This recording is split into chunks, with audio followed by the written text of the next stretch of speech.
So today we're part of a working group that's rolling out the implementation of the new Safety Rescue Workboat in the cadet program.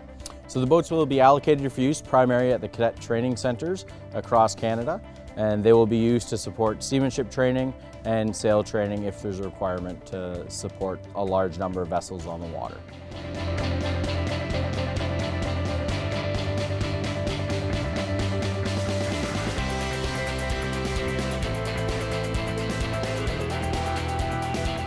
This is a wonderful thing for the program. Not only is it modern, but it really does fill a need that we've had.